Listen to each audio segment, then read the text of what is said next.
Yang terhormat pemateri kita, Pak Adit dan tim, ada Pak Emsal, ada Pak Bos yang satu itu, Pak Elvan gitu ya. Yang saya hormati Bu Wakil Dekan, Bapak Ibu Manajer, Bapak Ibu Kaprodi, Kepala UPNF, Sekprodi, Bapak Ibu dosen yang berbahagia. Pada kesempatan yang berbahagia ini, pertama-tama marilah kita panjatkan puja dan puji syukur kita kepada Allah Subhanahu wa taala, tentu atas nikmat iman, kesehatan serta kesempatan sehingga kegiatan lokakarya ya terkait penyusunan rencana pembelajaran semester khususnya pada case method atau project base, spesifiknya seperti itu. Mudah-mudahan dalam pelaksanaan ini nanti sesuai dengan harapan kita, betul-betul sesuai dengan hasil dari evaluasi dari akademik gitu. Terutama indikator-indikator masuk nggak dalam kategori itu yang paling penting disampaikan gitu Pak. Nah mungkin poin pentingnya di situ sehingga para kaprodi ini tidak susah lagi dalam proses asesmen di RPS-nya Pak pada perencanaan pelaksanaan pembelajaran itu. Kan tugas beratnya kan ada di kaprodi pada saat asesmen di awal itu. Nah ini PR berat di prodi sehingga membantu prodi. Bapak Ibu dosen selama ini kan sudah melaksanakan pengajaran. Nanti sambil berjalan bisa sambil diskusi, sambil mengecek juga RPS yang sudah dikumpulkan kemarin apakah sudah sesuai atau tidak. Nah kalaupun nanti yang belum sesuai bisa ditanyakan poin yang manakah yang menjadi masalah terkait penyusunan Bapak Ibu. Apakah diproses kan case method sama project base ini kalau lihat teknisnya kan berbeda Pak Adit.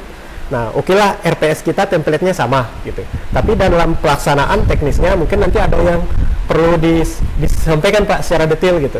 Oh ternyata project base itu seperti ini teknisnya.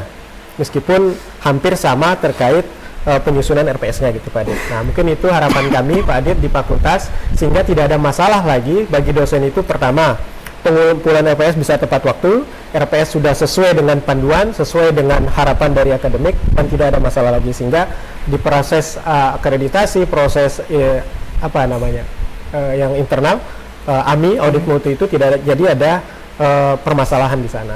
Dan yang kedua Bapak Ibu, ada inovasi yang dilakukan oleh akademik itu terkait aplikasi di RPS. Selama ini RPS kita masih manual. Kita dikasih template dalam bentuk file Word atau file PDF, setelah itu kita edit masukkan. Nanti ada simulasi mendemokan, sementara Pak Aditya di akhir nanti biar kita itu tidak lagi mengulang membuatnya dalam bentuk file yang dikopi-kopikan, tapi nanti sudah diberikan dalam bentuk aplikasi sehingga memudahkan kita memasukkan data itu sehingga ketika sudah selesai di-compile, di finish gitu Pak Aditya, itu sudah langsung jadi dalam bentuk RPS gitu. Nah mungkin nanti di akhir disampaikan oleh tim dari Pak Emsal dan Pak Elvan nanti. Nah mungkin itu harapan dari saya yang dapat saya sampaikan. Mudah-mudahan pada siang hari ini kita dapat banyak belajar terkait penyusunan RPS karena ini awal Pak Dit. Ini kan masalah besar sebenarnya kalau kita masih belum sesuai gitu ya. Karena ini dasar kita untuk melakukan proses pembelajaran. Mungkin itu harapan dari saya. Mudah-mudahan ada banyak manfaat yang kita dapatkan hari ini. Lebih kurang saya mohon maaf. Billahi taufiq wal hidayah. Assalamualaikum warahmatullahi wabarakatuh. Waalaikumsalam warahmatullahi wabarakatuh.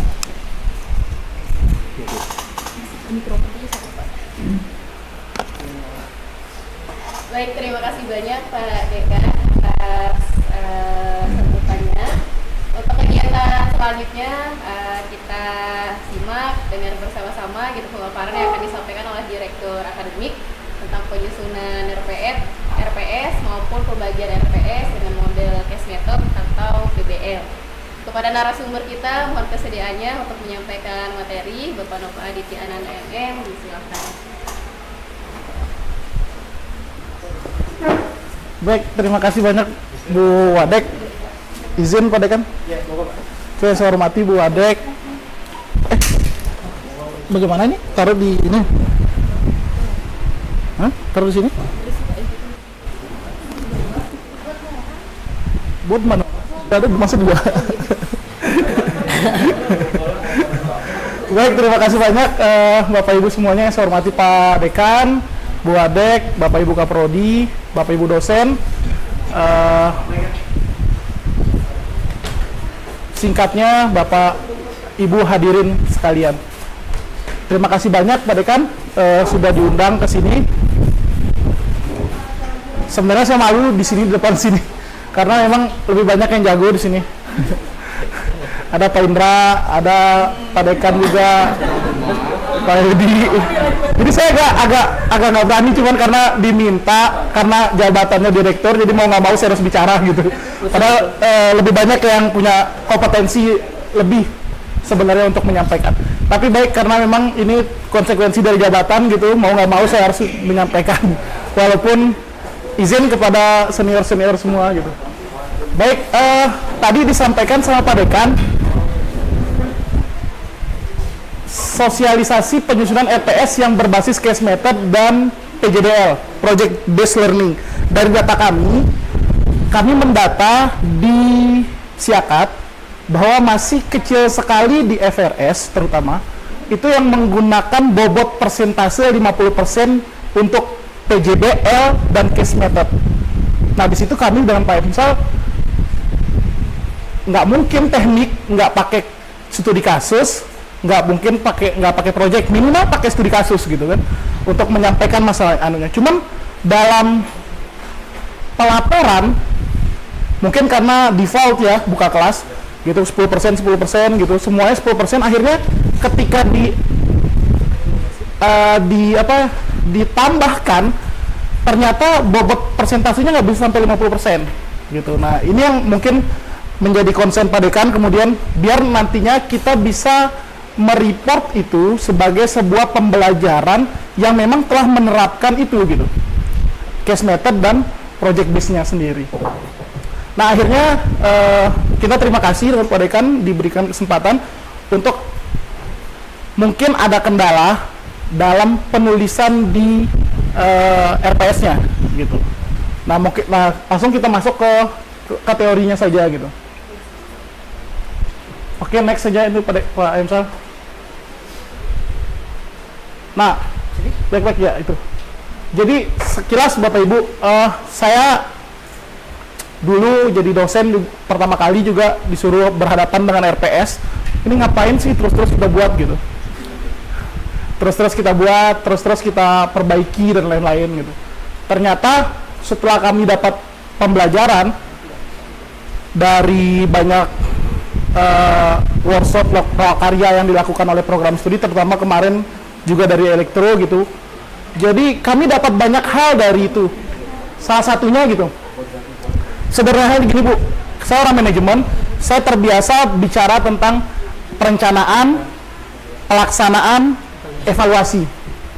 Nah, kita dosen itu adalah orang yang melaksanakan pendidikan, tapi juga harus merencanakan. Kalau kita bicara manajerial ya, kita sebagai dosen, berarti kita harus merencanakan. Merencanakannya bentuknya apa?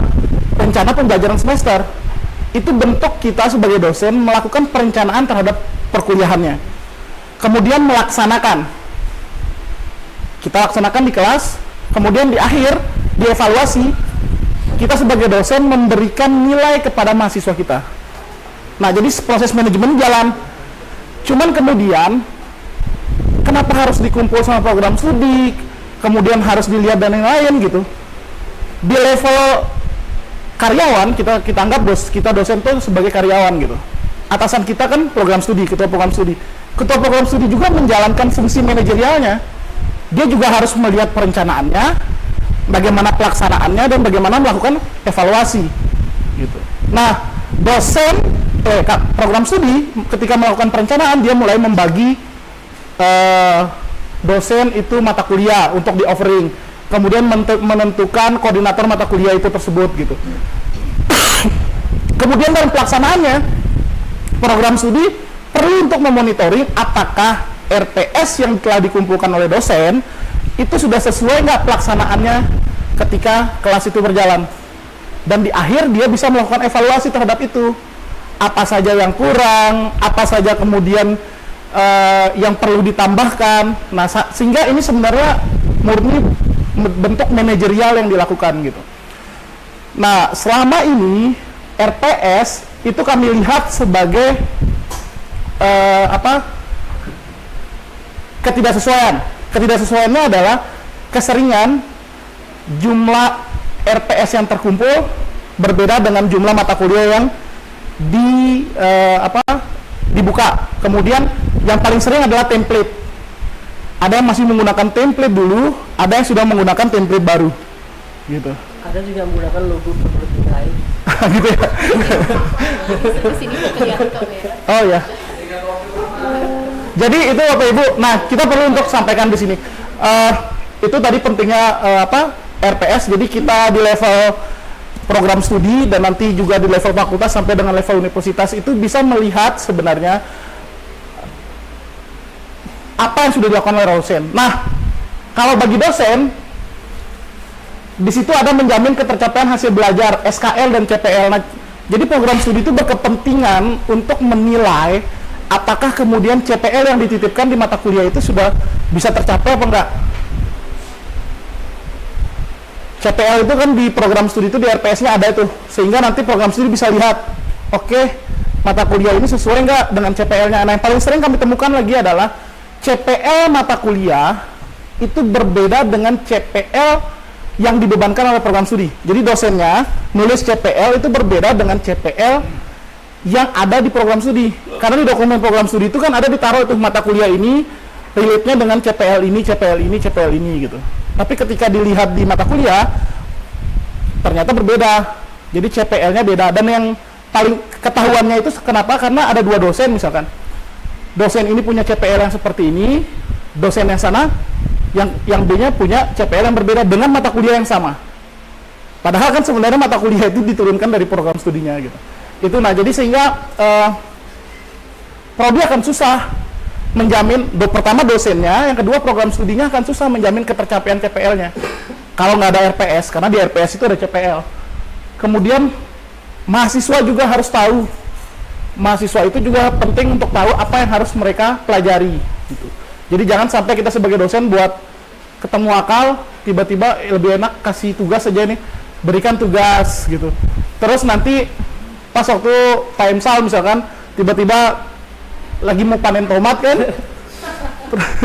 terus tiba-tiba malas saya masuk, udahlah kalian kasih tugas aja lah gitu. Nah itu nggak boleh, karena harus sudah direncanakan, dan mahasiswa harus tahu itu. Mahasiswa harus tahu. Pertama adalah itu bentuk transparansi kita kepada mahasiswa. Yang kedua adalah bentuk agar mereka mampu menghitung sendiri nilainya gitu. Jadi dia akan tahu pertemuan pertama misalkan ada sub CPMK 1. Sub CPMK 1 itu bobotnya 5% misalkan. Jadi kalau dia nggak masuk di situ, berarti dia nggak ikut asesmen pada pertemuan pertama itu. Berarti dia tahu dia kehilangan 5% nilai dia. Jadi dia nanti di terakhir bisa ngakumulasi itu. Mahasiswa misalkan mau niat bolos hari pertemuan keempat, nanti dia lihat di RPS-nya pertemuan keempat ini berapa bobotnya gitu. Kalau bobotnya 10%, mikir dua kali mereka untuk kemudian tidak masuk. Nah itu bentuk agar mahasiswa mengetahui itu. Kemudian transparansi PDCA tadi itu, jadi dari level manajemen itu juga bisa melakukan evaluasi terhadap RPS yang dibangun. Next. Ini RPS itu seperti apa? Itu diatur di Permendikbud nomor 3. Next. Nah, di Permendikbud 53 itu juga dijelaskan juga hal yang sama, tapi kemudian di situ dikatakan perencanaan proses pembelajaran. Perencanaan proses pembelajaran sebagai yang dimaksud pada ayat 1 dilakukan oleh dosen atau tim dosen. Jadi RPS tadi dibuat oleh dosen atau tim dosen gitu. Jadi nggak harus semua dosen membuat RPS gitu. Tapi hitungannya satu mata kuliah itu harus ada RPS-nya. Next. Ini CPL aja, jadi sikap dan lain-lain Bapak Ibu sudah paham gitu. Next. Next. Nah, ini bedanya CPL, CPMK, dan sub CPMK. Jadi sebenarnya yang dilihat di level kita, di level kurikulum itu CPL. Jadi tugas tim kurikulum program studi itu sudah selesai ketika dia menurunkan CPL kepada mata kuliah yang ada di Bapak Ibu. Nah, kemudian tugas kita sebagai dosen itu menurunkan dia menjadi CPMK dan sub CPMK. Gitu. Nah, sub CPMK itu sesuatu yang dapat diukur dan diamati gitu. Kemudian nanti kadang ada yang bertanya, 5% bobot di sebelah kanan itu apa sih gitu. Sebenarnya dia untuk mengukur yang sub CPMK-nya ini. Jadi misalkan tuh mahasiswa mampu menghitung luas bangunan misalkan. Terus bentuknya apa? Asesmennya diberikan misalkan contoh kasus. Bobotnya berapa? 5%. Berarti nilai studi kasus yang kita berikan kepada mahasiswa itu bobotnya 5%. Gitu. Kadang-kadang ada jadi tidak semua pertemuan itu memiliki bobot. Tidak harus setiap pertemuan itu memiliki bobot. Tapi setiap sub CPMK itu harus bisa diakses dan kemudian berapa bobotnya. Nah, sebenarnya metode aksesnya ini yang kadang-kadang kita keliru itu katanya orang Jawa gitu. Keliru dia. Ya, dikasih tugas bentuknya case method, dicatatnya di bawah itu di bawah RPS itu kan ada komponen penilaian, ada tugas, UAS, kuis, PJBL. Dicatatnya sebagai tugas, padahal tugas yang diberikan itu adalah case method. Nah, itu yang paling sering masalah-masalah yang terjadi. Karena saya nggak yakin kita jadi di sosial bisa angkanya 50% ke atas gitu, jumlah case method dengan PJBL-nya, padahal sosial itu kan terlalu banyak persepsi-persepsi gitu loh. Nah, kalau di teknik nggak mungkin di bawah 50% gitu. Mungkin saja nggak tercatat gitu. Next. Nah, ini untuk anatomi learning outcome-nya. Ada verb-nya, noun-nya, kemudian adverb. Next. Next dah. Yang ini kayaknya sudah paham semua. Next. Terus stop dari sini sih. Jadi CPL itu kan tadi dibebankan kepada mata kuliah. Dalam contoh ini misalkan ada CPL mampu merancang melaksanakan penelitian, itu bunyi CPL-nya. Itu kemudian diturunkan ke mata kuliah namanya metode penelitian.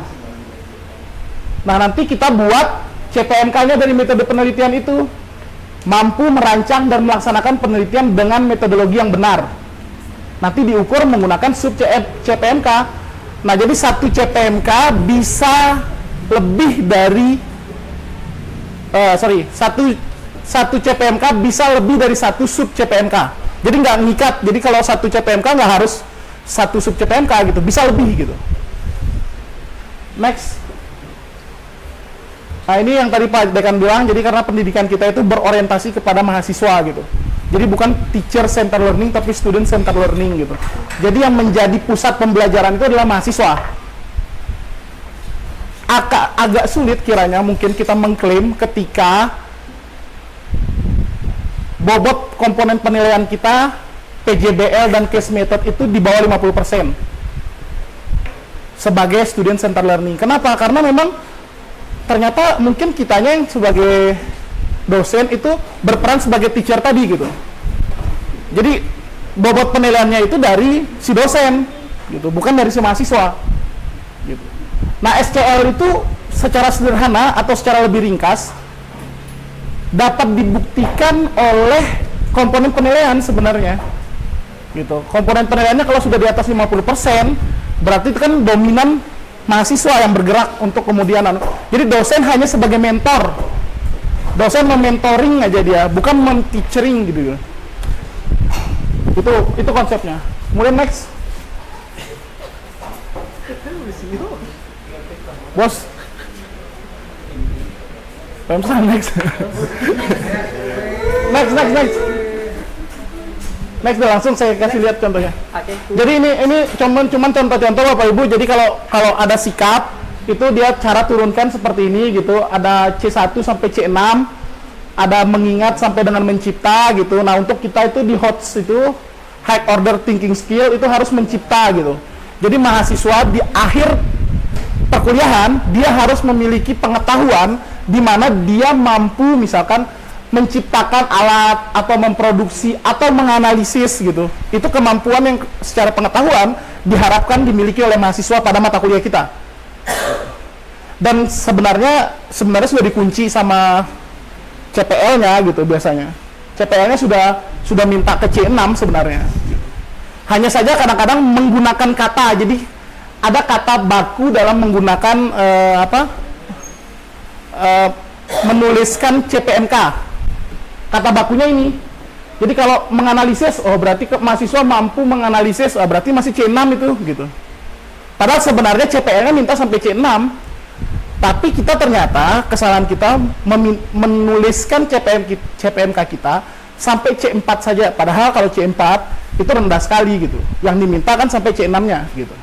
Nah, jadi tolong dilihat lagi, mungkin nanti mahasiswa itu mampu membuat misalkan kalau dia dalam konteks metodologi penelitian, berarti kalau di C6-nya dia mampu menyusun gitu, menyusun proposal penelitiannya gitu. Nah, tapi kadang-kadang itu ditulis di C4 gitu, mahasiswa mampu memadukan misalkan metode penelitian. Akhirnya seolah-olah mata kuliahnya itu hanya berhenti di C4, padahal sebenarnya tujuannya sebenarnya sampai C6 gitu. Nah, itu mungkin ini KKO nih, kata kerja operasional istilahnya. Jadi ini kata yang baku yang digunakan untuk kemudian kita menyusun CPMK kita. Next, ini kalau untuk yang afektifnya, dan yang selanjutnya untuk yang psikomotoriknya. Selanjutnya, Pemsa. Nah, untuk menyusun sub CPMK ada konsepnya itu di mana kemampuan, ada materi pembelajaran dan konteks yang harus dimasukkan. Misalkan ini mampu menjelaskan berbagai metode penelitian kualitatif dan kuantitatif, itu materi pembelajarannya, dengan cermat dan terukur, itu konteks yang ingin diukur. Gitu. Nah, level yang diminta C2 sama A3 gitu. Nah, di dalam penelitian ini dalam RTS ini, metodologi penelitian, dia itu ujungnya sampai C6, yang di 4.3 ini C6, mampu merancang penelitian. Jadi sub CPMK itu bisa dibuat berjenjang gitu, di C2 dulu, setelah itu nanti sub CPMK 2 dinaikkan jadi C4, nanti di sub CPMK selanjutnya dijadikan baru C6. Jadi ibarat orang itu nggak mungkin orang lahir langsung bisa lari gitu. Orang itu harus merangkak dulu, baru belajar jalan baru bisa lari gitu. Nah, juga dalam penulisan sub CPMK juga nggak harus langsung sub CPMK itu langsung ke 6 gitu. Boleh dimulai dari 3 dulu, 2 dulu, baru naik ke atas. Next. Nah, ini yang disampaikan tadi. Jadi pembelajaran itu ada beberapa jenis, ini berdasarkan Permendikbudnya. Ada kuliah, ada responsi, ada yang bentuknya seminar, ada yang bentuknya praktikum, ada yang bentuknya penelitian. Kalau yang di bawah itu penelitian, pelatihan, itu adalah bentuk Merdeka Belajar. Jadi sebenarnya Merdeka Belajar Kampus Merdeka itu bukan sebuah kurikulum, dia sebenarnya metode pembelajaran saja gitu. Layaknya perkuliahan di kelas gitu. Jadi ada mata kuliah yang kemudian digunakan metode MBKM. Berarti dia nggak dikerjakan di dalam kelas, dia dikerjakan dengan jenis MBKM apa gitu. Membangun desa mungkin, asistensi mengajar mungkin gitu. Jadi sebenarnya bentuk pembelajaran lah yang dinamakan MBKM. Kadang-kadang kita sering menyebut kurikulum MBKM gitu ya. Jadi MBKM itu bukan sebuah kurikulum di perguruan tinggi sebenarnya gitu. MBKM itu adalah bentuk pembelajaran, bagaimana cara kita memberikan mahasiswa pembelajaran gitu.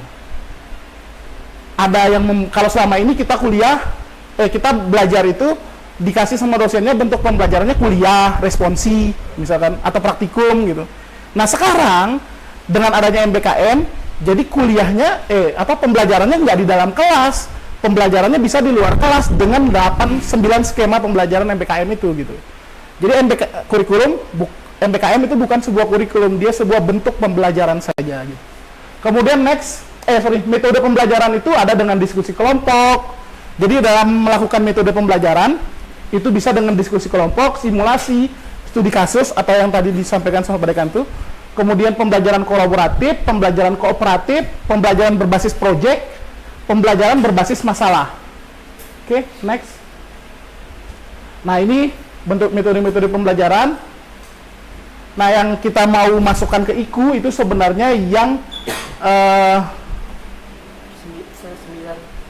yang problem based learning gitu.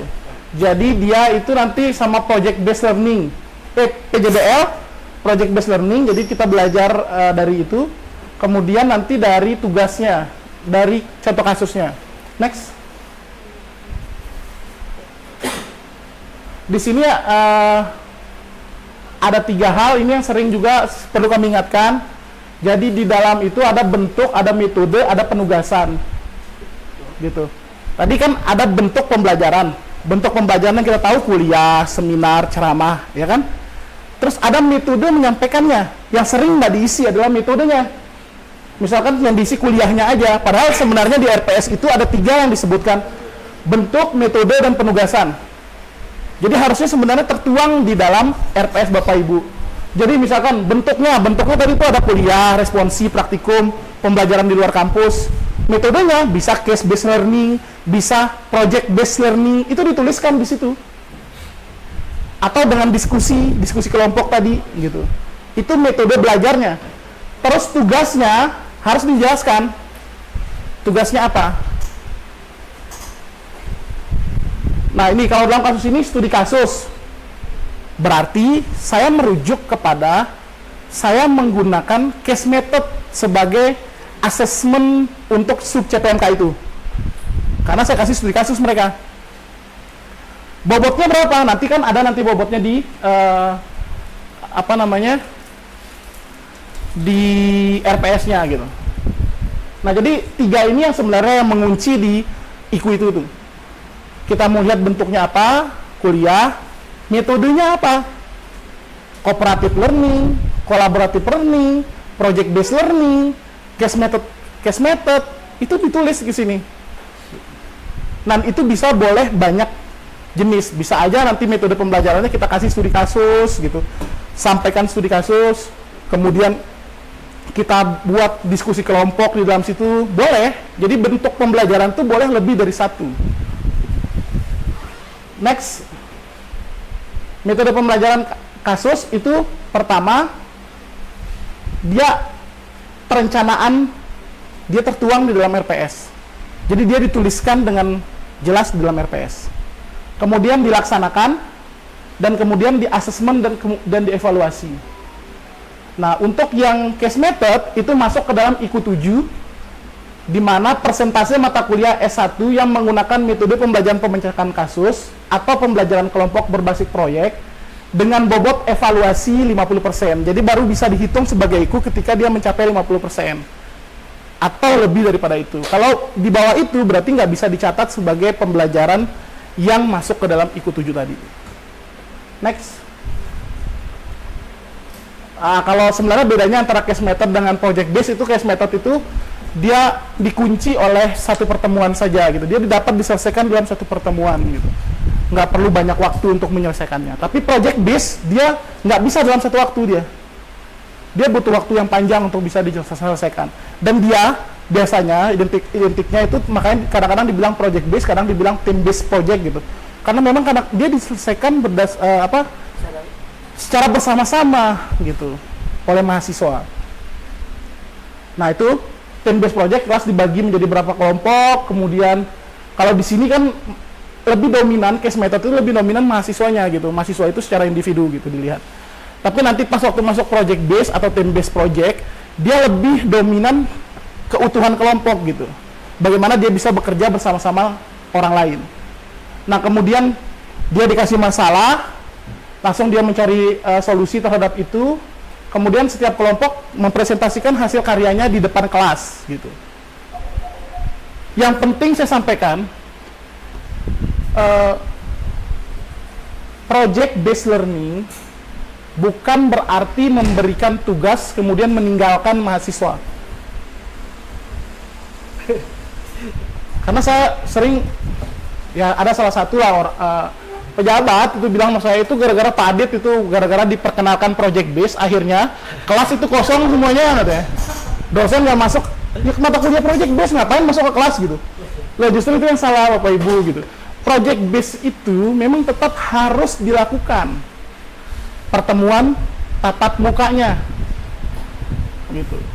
Karena masa Bapak Ibu mau lepas, anggaplah saya buat project mata kuliah menyusun proposal. Saya kasih tahu di awal mahasiswanya, kalian buat proposal ini kategorinya, nanti tanggal pertemuan ke-16 kita ketemu lagi.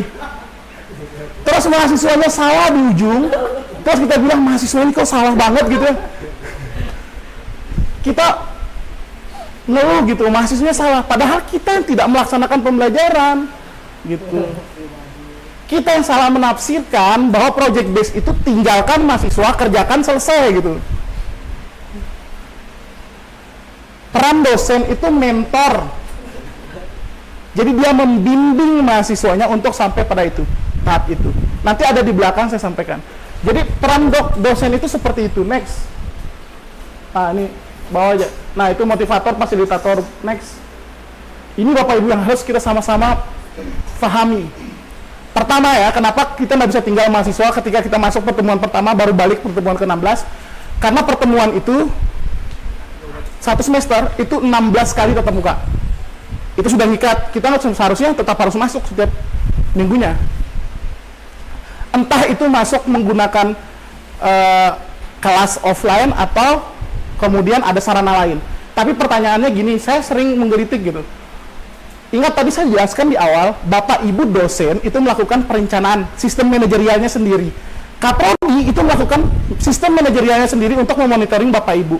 Pertanyaan saya, kalau kemudian evaluasi Bapak Ibu bilang, oke, ada pembenaran pada saat itu, menyampaikan bahwa kami masuk tapi lewat WA gitu. Pertanyaannya, Kaprodinya dikasih akses WA nggak? Bagaimana cara Kaprodi melakukan verifikasi dosen masuk apa tidak? Dosen membimbing apa tidak? Kalau pakai WA. Makanya itu Bapak Ibu di Siakat itu ada namanya berita acara perkuliahan. Itu bentuk bahwa monitoring program studi itu dia melihat itu benar dosennya masuk. Buktinya apa? Berita acara perkuliahan. Tapi kalau project base diasumsikan kita tinggal kemudian kita pakai WA gitu. Terus apa berita acara perkuliahan yang bisa dimonitoring oleh program studi?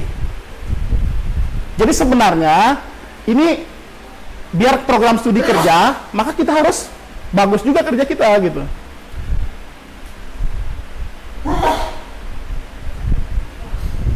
Yang kedua, ketika kita bicara prinsip penilaian Bapak Ibu yang saya sampaikan tadi, kita masuk minggu 1, baru ketemu lagi minggu ke-16. Prinsip penilaian itu ada namanya bersifat edukatif, di mana kita memberikan kepada mahasiswa motivasi terhadap dia. Artinya gini, dia salah kita kasih tahu, dia perbaiki. Nah, kalau kita misalkan kita masuk pertemuan 1, baru kembali lagi di pertemuan ke-16, maka prinsip edukatifnya sudah hilang. Karena mahasiswa tidak tahu di mana salahnya. Saya ibaratkan menyusun proposal. Mereka mulai dari menemukan masalah. Mereka konsultasi ke saya kasih tahu, oke, masalahnya salah. Cari masalah ini. Mereka bisa berbenah dari kesalahan itu. Tapi kalau dibiarkan coba, kita masuk pertemuan pertama, oke, kamu buat proposal, nanti ketemu pertemuan ke-16. Dia nggak tahu di mana salahnya, dia nggak bisa perbaiki. Tapi kalau kita masuk dalam konsep PJBL, pertemuan pertama kita sampaikan itu, mereka harus buat proposal. Pertemuan kedua, misalkan kita bimbing, mereka harus menemukan masalah. Oke, kita harus koreksi itu masalahnya seperti apa. Pertemuan ketiga, misalkan setelah dia dapat menemukan masalah, mereka dapat menemukan konsep teori yang bisa diterapkan untuk memecahkan masalah itu. Kita lihat teorinya itu sebagai dosen. Setelah kita lihat teorinya sebagai dosen, kita berikan feedback kepada dia. Itu yang dibilang prinsip edukatif. Jadi mahasiswa tahu terkait dengan apa salah dia, gitu. Atau sederhananya gini, saya sering itu dengar ada dosen yang belum mengambil soal ujian UTS di UAS. Nah, maka kita bisa jadi bertanya pada diri kita sendiri, kita sudah menjalankan prinsip edukatif nggak gitu? Terus mahasiswa kita salahkan dapat nilai C di ujung gitu, sementara kita sendiri melakukan koreksi, feedback terhadap dia, itu kita lakukan di terakhir. Jadi kalau saya ibaratkan tuh, jangan jadi polisi gitu, menjustifikasi kesalahan aja gitu. Tapi kan kita memberikan, makanya ditaruh di standar pendidikannya itu, ada prinsip penilaian itu adalah edukatif. mahasiswa tahu berapa nilai mereka tahu di mana mereka salah, sehingga mereka bisa termotivasi. Bayangkan kalau satu pertemuan pertama, dia jelek nilainya 5% misalkan. Dia jelek, kita kasih tugas, dia kerjakan, dia salah, kita sampaikan feedbacknya. Ini loh, salahmu di sini. Maka pertemuan kedua, ada asesmen, nilainya 5% lagi, dia akan berbenah dari sebelumnya. Karena dia tahu di mana dia salah. Dan seterusnya. Jadi seperti itu prinsipnya gitu. Jadi prinsip edukatif itu, mahasiswa itu mampu pertama memperbaiki perencanaan cara belajarnya dia, yang kedua meraih capaian pembelajaran lulusan. Jadi kalau dia tahu di mana dia salah, dia akan mampu belajar dari kesalahan itu gitu. Dan kita sebagai dosen harus secepat mungkin memberikan feedback kepada mahasiswa gitu. Jangan didiamkan di terakhir gitu. Keseringan kita mungkin adalah memberikan feedback kepada mahasiswa di ujung-ujung gitu. Ya mungkin saja kemudian kalau nilai mahasiswa CD itu mungkin saja bagian dari kesalahan kita, karena kita tidak menerapkan prinsip edukatif itu gitu. Jadi mahasiswa nggak tahu di mana salahnya. Kemudian otentik. Nah, kemudian objektif. Tapi yang kadang-kadang yang sering terlepas itu yang di situ, yang di edukatif itu yang sering terlepas gitu. Next. Nah, ini untuk penilaian. Jadi tadi di RPS itu ada 4 sikap, keterampilan umum, keterampilan khusus, sama pengetahuan gitu. Nah, untuk sikap biasanya itu tekniknya itu menggunakan observasi. Kalau keterampilan umum dia menggunakan partisipasi dan lain-lain. Nah, rubrik itu untuk kadang-kadang itu digunakan untuk melihat proses gitu. Misalkan menyusun menyusun proposal, minta buat rubriknya. Tapi kalau di teknik itu kan sering disuruh buat produk gitu. Nah, itu berarti kita nilai portofolio produknya gitu. Seperti apa? Nah, biasanya melihat itu portofolio gitu. Tapi kalau kita mau lihat proses buat produknya, kita buat rubriknya. Tapi kalau kita nilai adalah hasil proyeknya, itu kita buat portofolionya. Misalkan kalau dalam konteks tadi membuat proposal penelitian, artikelnya yang menjadi penilaian, berarti saya buat portofolionya. Portofolionya itu nanti saya buat Sinta 1 sekian nilainya, Sinta 2 sekian nilainya gitu. Next. Nah, ini saya bilang tadi proses pendidikan di mata kuliah. Yang pertama dimulai dari perencanaan.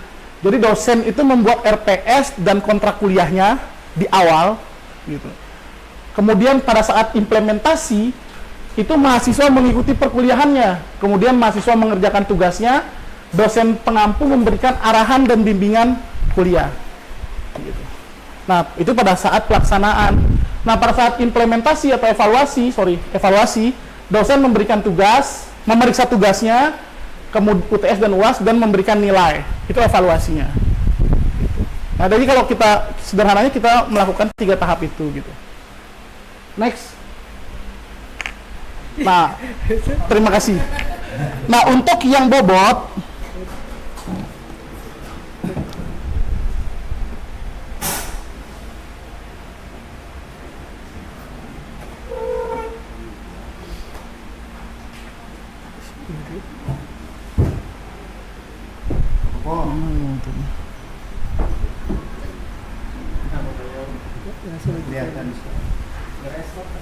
oh ini sudah. Baik, contohnya Bapak Ibu, kalau saya boleh kasih contoh saya punya gitu.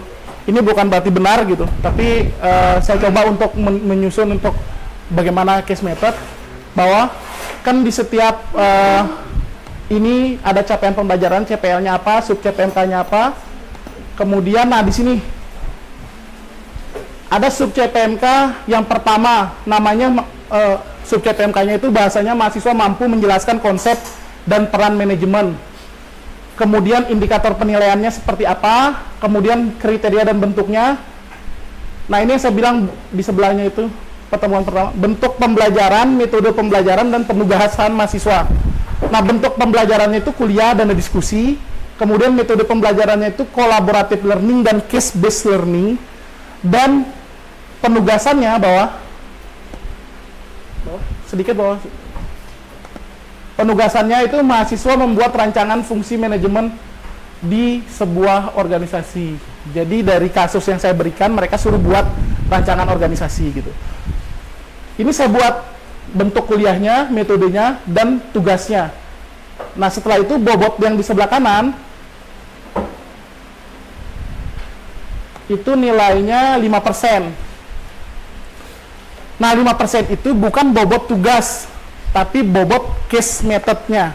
Karena tugas yang saya berikan itu bentuknya case method atau studi kasus kepada mahasiswa. Nah di situ yang membedakan Bapak Ibu. Nah sering kita menulis tugas ini atau 5% sana menghitung sebagai bobot tugas di bawah. Coba di bawah.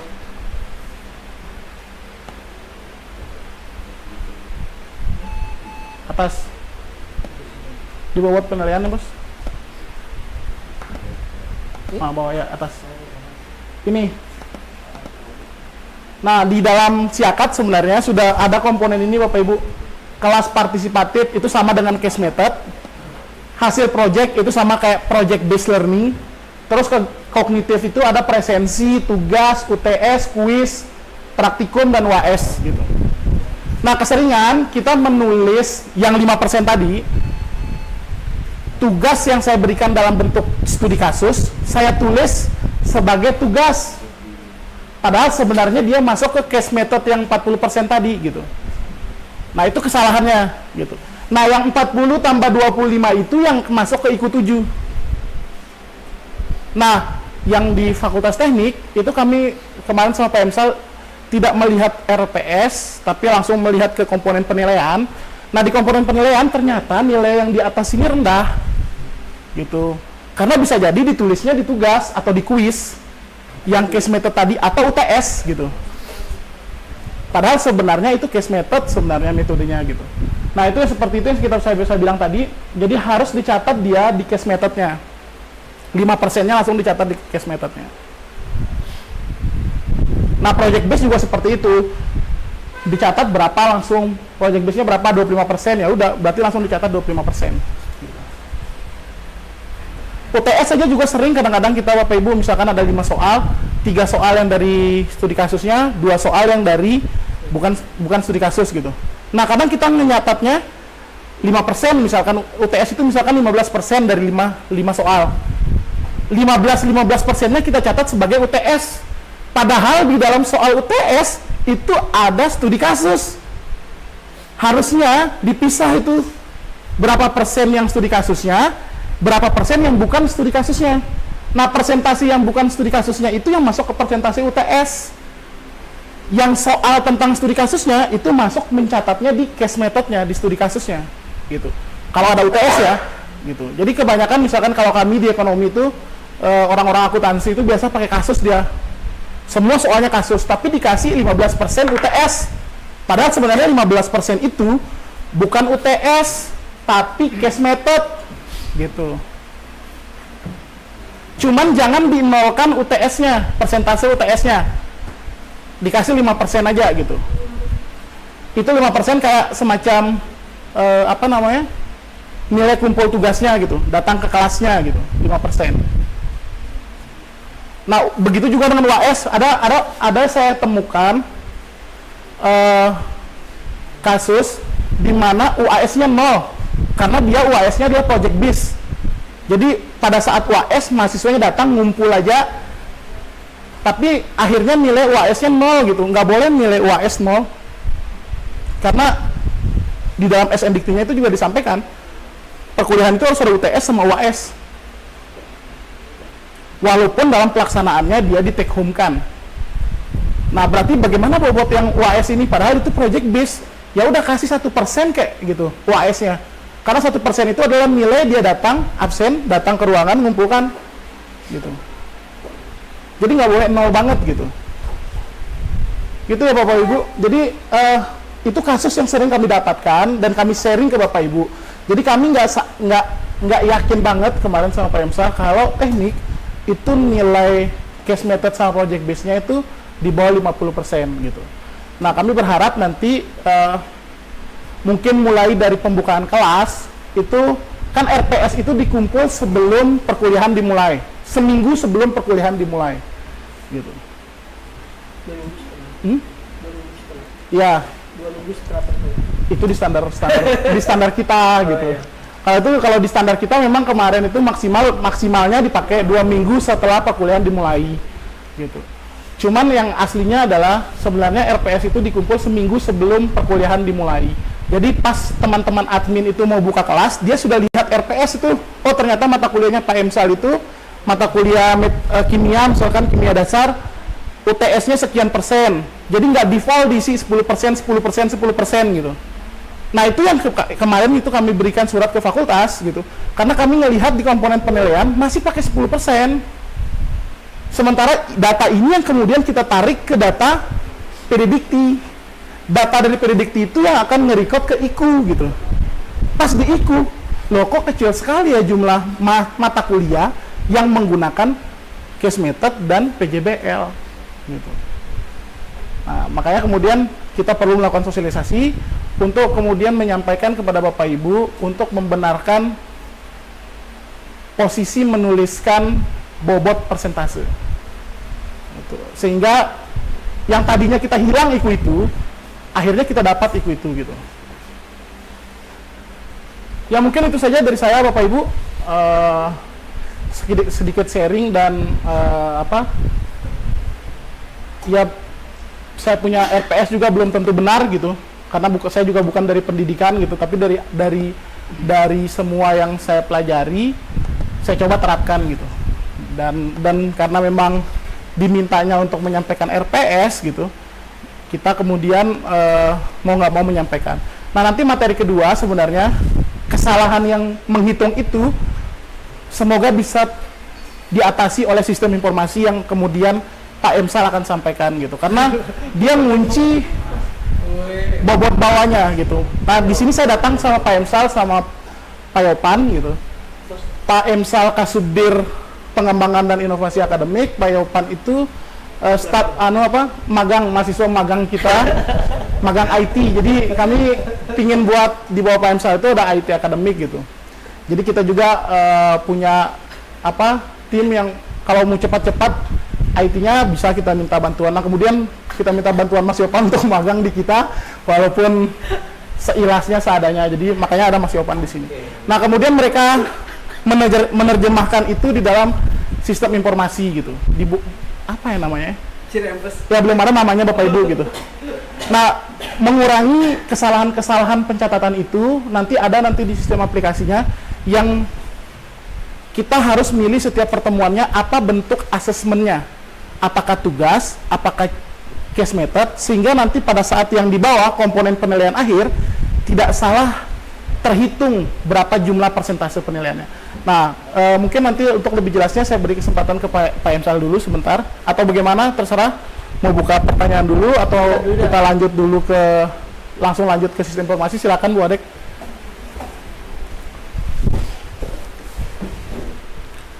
Terima kasih banyak Pak Dir atas pemaparannya. Bapak Ibu, mungkin ada pertanyaan yang didiskusikan buat review RPS yang dibuat kemarin. Sekiranya sih, sepertinya memang ada yang didiskusikan, jadi dibuka sesi tanya jawab untuk ya orang. Silakan Bapak Ibu. Ya, saya kira kena pengaruh makan jadi mengantuk tadi ada. Ya silakan Ibu Siska. Assalamualaikum warahmatullahi wabarakatuh. Di sini saya termasuk dosen baru. Sama sih, saya baru juga. Baru bergabung, jadi masih sedikit awam tentang RPS, penyusunan RPS. Nah, sebelumnya saya sudah survei saya itu menanyakan ke dosen-dosen terkait tentang pembuatan RPS. Nah, jadi ada beberapa RPS yang sudah saya kumpulkan. Terus ketika saya melihat RPS-nya, kok beda-beda ya? Jadi saya bingung, diikutinya yang mana gitu. Jadi untuk terlebih lagi tadi ada case method. Nah, dari sekian banyak RPS yang saya lihat, hampir tidak ada yang kolektif sama case methodnya kayak gitu. cuma yang ada itu hanya tugas seperti itu. Nah, kemudian pertanyaan saya yaitu ada yang membuat RPS tapi saat pembelajaran tidak sesuai dengan RPS yang dia buat. Itu bagaimana, Pak? Pelaksanaannya tidak Iya, sesuai. tidak sesuai dengan RPS yang dia buat. Seperti itu. Kemudian mungkin banyak sekali ya yang pertanyaan di otak saya ini. Terkait dengan project based learning-nya. Project based learning itu dia seperti apa, Pak? Mungkin itu aja sih yang ingin saya sampaikan. Terima kasih. Assalamualaikum warahmatullahi wabarakatuh. Waalaikumsalam warahmatullahi wabarakatuh. Langsung aja dulu, nanti lupa. Oh iya. Langsung dijawab aja mungkin Bapak Ibu nanti sesi berikutnya biar Sebentar Prof, biar anu dulu. jam. Mohon pending sebentar Prof. Silakan Pak Dir. Baik Mbak Siska. Kalau untuk RPS yang tidak sesuai dengan pelaksanaan itu sebenarnya kita sebagai dosen ya, kalau kita bicara sebagai ranah dosen berarti kita sudah melanggar kontrak dengan mahasiswa gitu kan. Sebenarnya kan RPS itu dibuatkan kontrak kuliah sebenarnya. Dari isi dari RPS itu bahwa mata kuliahnya nanti pertemuan ini bahannya, nanti mahasiswa sepakat, kita sepakat gitu, akhirnya kita buat gitu. Nah, ketika kita melaksanakan itu berarti kan kita sudah menyalahi aturan itu gitu. Nah, sebenarnya program studi yang lebih berwenang untuk kemudian menyampaikan itu. Oh, nggak kelihatan, sorry. Jadi sebenarnya kalau dibilang salah gitu, kita sebagai dosen salah gitu. Ketika kita menerapkan tidak sesuai dengan perencanaan, apalagi misalkan jumlah materinya, kadang-kadang pertemuannya bisa tercapai, tapi kadang-kadang materinya itu sedikit gitu, tidak tercapai semuanya. Itu kan juga menjadi kesalahan yang kita perbuat dosen sebagai dosen gitu. Nah, itu kemudian akan dievaluasi oleh program studi gitu. Nah, yang kedua untuk project base misalkan, contohnya seperti apa? Kebetulan saya ini kan dari sosial, jadi saya susah memberikan contoh untuk yang teknik gitu. Tapi mungkin semoga contohnya bisa masuk gitu, karena saya pegang mata kuliah metodologi penelitian gitu. Project base mahasiswa itu sebenarnya kami buat, saya desain itu mahasiswa itu sampai dengan mampu merancang proposal penelitian. Itu project yang kami berikan. Nah, project itu kemudian saya sampaikan kepada mahasiswa di pertemuan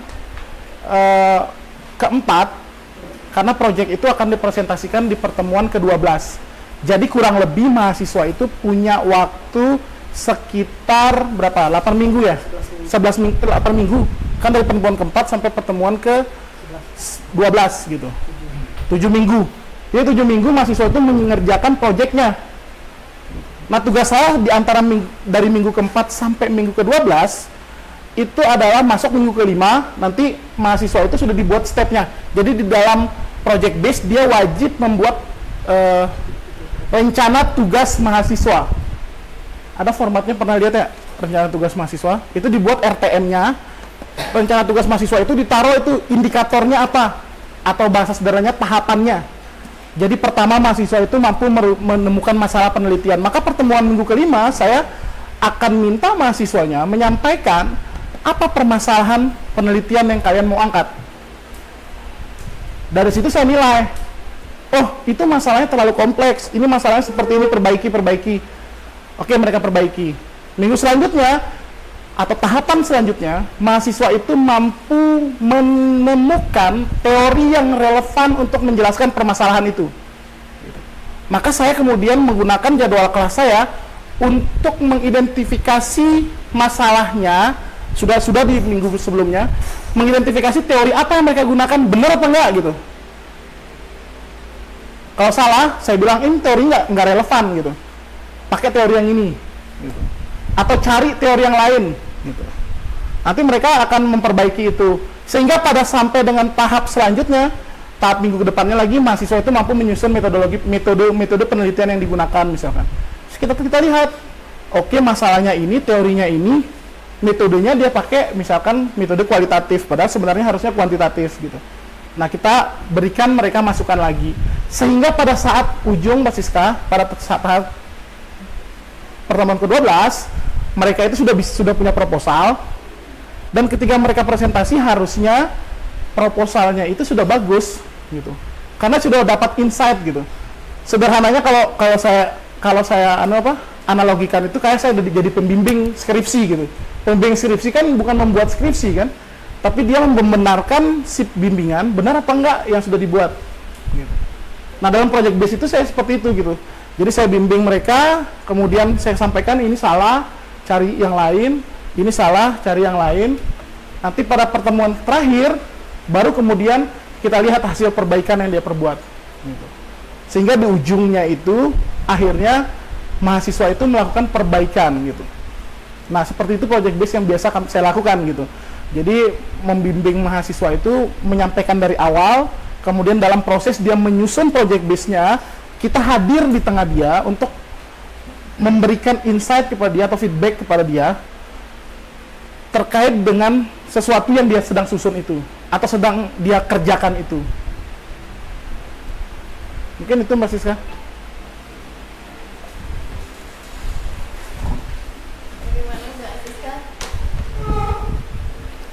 Mbak Siska nanti merevisi kembali gitu ya?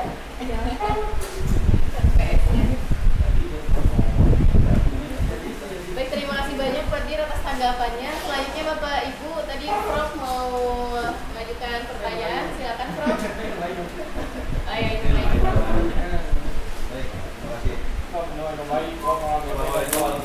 Waalaikumsalam. Hormati hadir beserta tim. Baik, tadi kalau kita berbicara masalah IPS, itu kami keluarga sebagai dosen IPS menjamin hari ini untuk memberikan masukan yang sangat brilian untuk mensukseskan. Sebagai dosen itu kita melewati sebuah perencanaan yang matang tentang untuk mencapai budaya, di mana berbagai macam karakteristik yang ada di dalam kelas yang kita hadapi mahasiswa di dalam kelas itu tentu ya, dengan perencanaan, dengan implementasi dan evaluasi. Nah, yang menjadi pertanyaan saya, apa peran otoritas sebagai dosen?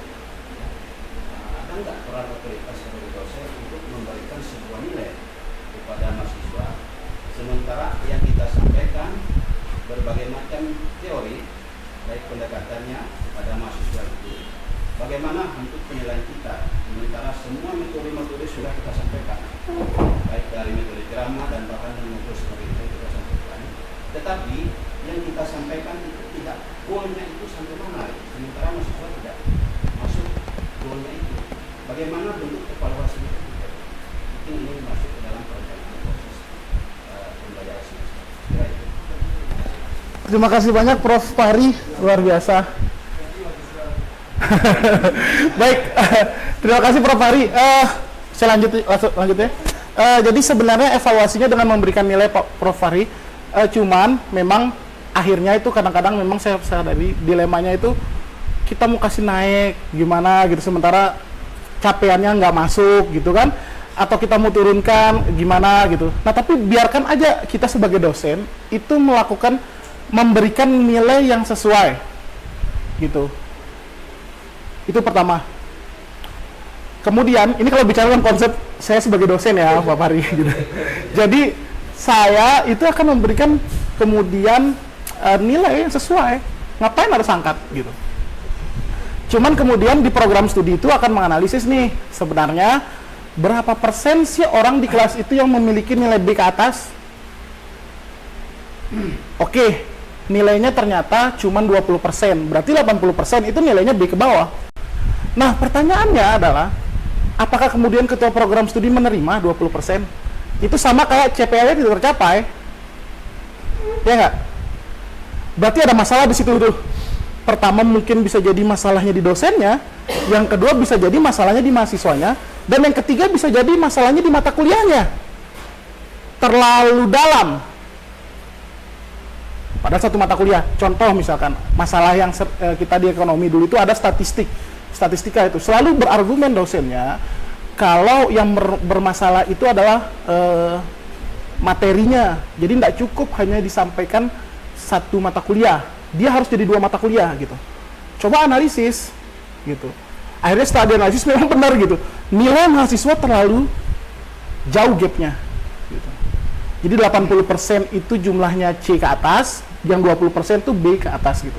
Nah, akhirnya itu bisa jadi bahan masukan kepada program studi.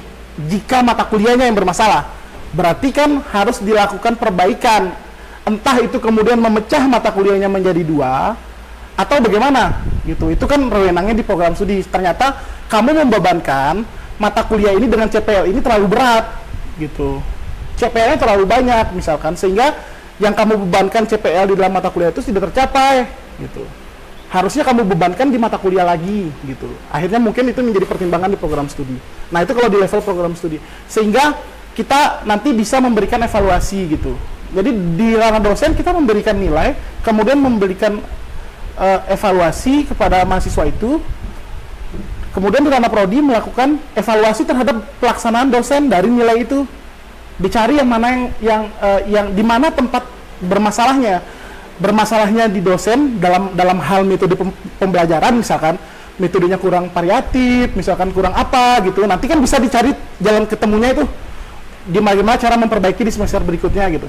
Kemudian di mahasiswanya, bagaimana memotivasi mahasiswa. Mungkin dosennya sudah luar biasa menyampaikan metodenya, tapi mahasiswanya yang masih rendah motivasinya. Berarti PR-nya adalah kita harus memberikan motivasi lebih kepada mahasiswa-mahasiswa ini, gitu kan? Itu PR-nya. Nah, itu di ranah di tingkat di atasnya. Nah, kemudian yang di level selanjutnya adalah level akreditasi. Nah, ini level yang kadang-kadang membuat kadang-kadang agak lentur kita gitu. Lentur mulai dari kaprodinya sampai dengan dosennya gitu. Di akreditasi itu kan ada komponen di mana mahasiswa itu harus lulus tepat waktu. Bahkan kalau di IPPA-nya itu nilainya kalau nggak salah saya di angka 40%. Jadi angkatan itu harus lulus tepat waktu atau 8 semester minimal 40%. Kalau kurang dari itu berarti kita kena IPPA tuh. Nah, kalau kita di angka 70% ketepatan waktu itu, kita dapat poin 4 di akreditasi. Nah, itu kan kadang-kadang menjadi pilihan gitu. Kalau kita terlalu saklek gitu kan, bisa jadi nanti akreditasinya yang rumah besarnya yang bermasalah gitu. Tapi kalau kita terlalu lentur juga, itulah bagaimana tekniknya gitu, antara ya lentur tapi sedikit kaku gitu loh Pak Fahri gitu. Jadi, tapi memang kadang-kadang mungkin ya, kemarin hasil ini dosen-dosen sudah hasil ketemu dengan BEM, dosen-dosen itu sebenarnya sudah improvisasi kuliahnya sudah bagus gitu, sudah banyak, tapi ada masukan dari mereka menyampaikan mungkin mereka kurang diberikan motivasi aja gitu. Jadi mahasiswa merasa perlu motivasi gitu. Dosen menyampaikan motivasi di kelas gitu, seperti anu. Nah, mungkin banyak cara mungkin Pak Pari gitu, itu perspektif cara berpikir saya gitu. Jadi bisa jadi nanti kalau kita dosen, cuman kan masih banyak kepentingan lain yang kita lihat gitu. Apalagi rumah besar kita gitu kan. Kalau rumah besar kita terganggu akreditasinya juga berbahaya kan Pak Fahri ya gitu. Kita di mana kita berpijak nanti kan. Itu sih mungkin Pak Fahri. Cuman mungkin kita dosen selalu ya itu bagian dari kita mungkin pembelajaran, karena tugas kita ini kan sebenarnya mendidik juga gitu. Nah, bagaimana kemudian kita bisa, keberhasilan kita sih sebenarnya bisa memotivasi mereka jauh lebih tinggi. Kalau bahasanya kemarin itu Pak Profesor yang dari UGM itu, saya lupa yang ketua PIKA UGM, dia bilang itu mahasiswa itu, kalau dosen yang berhasil itu dosen yang berhasil membuat mahasiswanya menjadi pohon beringin, di mana orang berteduh di situ enak gitu. Tapi jangan jadikan dia kaktus atau bonsai yang dipotong sana sini gitu. Jadi kita sendiri yang potong, akhirnya dia jadi kaktus gitu. Padahal sebenarnya Anda cukup beri pupuk dia, Anda siram dia dengan bagus, dia akan tumbuh gitu. Nah, itu PR kita itu mungkin ya gitu. Dimana kita kemudian menumbuhkan mahasiswa menjadi pohon yang lebih besar dan kemudian membawa kesejukan di sekitarnya. Itu mungkin Pak Pari. Prof. Baik, terima kasih banyak Pak Dir.